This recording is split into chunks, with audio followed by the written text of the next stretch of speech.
pagsubok o kasiyahan na dumarating sa ating buhay, isa sa nakakaramdam nito ay ang ating mga ina.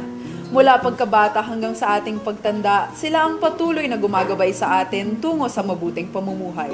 Ngayong umaga, hatid namin ang kwento ng isang ina na malaki ang papel na ginampanan upang magtagumpay ang kanyang mga anak sa kanilang mga propesyon ngayon.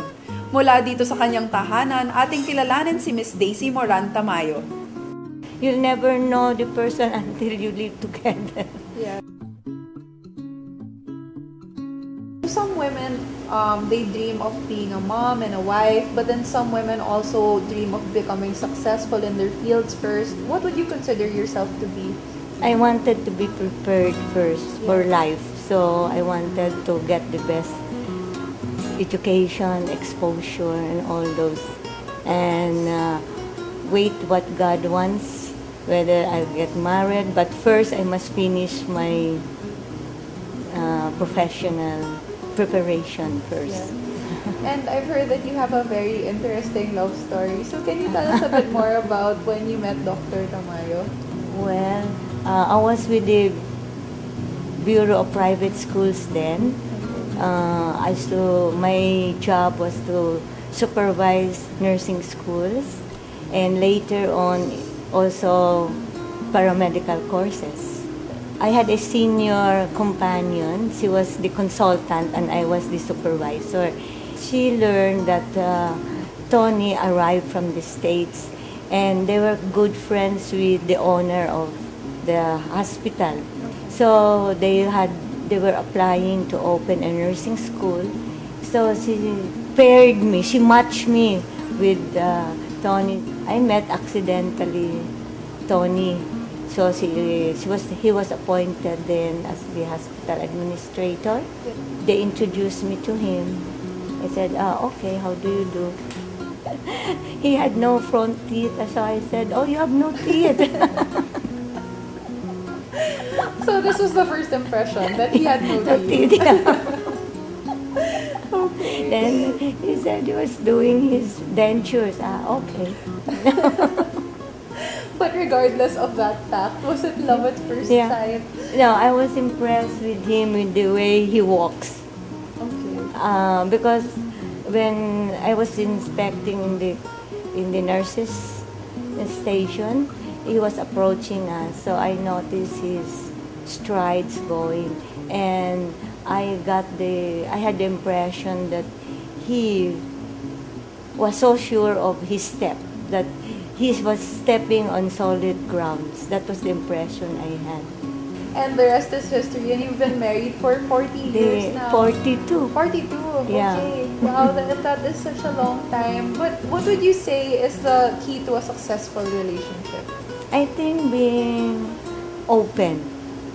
You should always be open and ready to accept, because you'll never know the person until you live together. Yes. So accept and learn to take it in stride and trust more what God has set before you. Yes. And now let's talk about you as a mom. And you, of course, we've had a very interesting story from that. And I'm sure, like, you as a mom is also is another interesting story. Can you tell us a bit more about your two children, Anthony and Richard? Yeah. When I said to myself, if ever I'll marry, I'm going to take care of my kids well. Yes. I'll supervise them well. Not so much about growth, because the doctor will do that. You always bring the doctor anyway. I mean, your children to the doctor. Yes. But, and also in grades, scholastic, you can see that as they go to school. But you never know what they will learn or how will they build themselves as far as spiritual and emotional growth. So I said I'm going to watch them carefully with this so that they will be rounded. Yes. And that is what I did.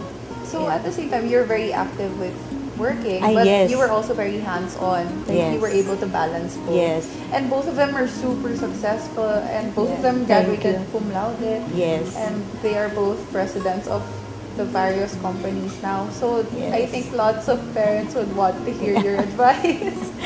Have at least 3 to 4 years spacing.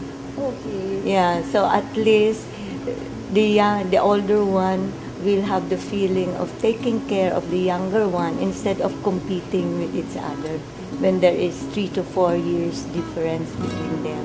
Okay. Yeah. What do you usually do to bond with your kids? What is your bonding time? Oh, I always talk with them. You know, I never spanked them even once. Okay. Yeah, I only talk to them. I explain before anything happens. I make them understand the situation. Just to wrap up our conversation, do you have any advice for other moms or parents, or just a message for our viewers? Yeah, for the moms, I think they have to be consistent, especially from 0 to 7 years old, because that is where they learn by seeing 97%. Yes. Children 0 to 7, they do not hear. They only hear 2%. Yes. So you have to manage your environment that everybody is consistent.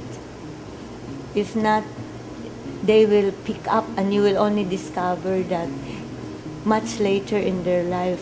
Why are they thinking like this? Why do they behave like this when they're college, when get married, you know? Then that's why I always tell them, if you have complaints about your children, spank yourself. That's true. The parents should spank themselves. Yes. They were the ones who showed everything. Sabi nga sa isang tula, nariyan ang ina natin. Isang ina na walang humpay sa pagtingin at pag-aaruga sa anak na minamahal. Ang ina sa daigdig ay walang makatitimbang. Kaya bilang mga anak, sana ay may padama rin natin ang pagmamahal at pasasalamat sa ating mga ina. Hanggang sa susunod na pagkilala sa mga katangi-tanging Pilipino, ako po si Carla Lizardo.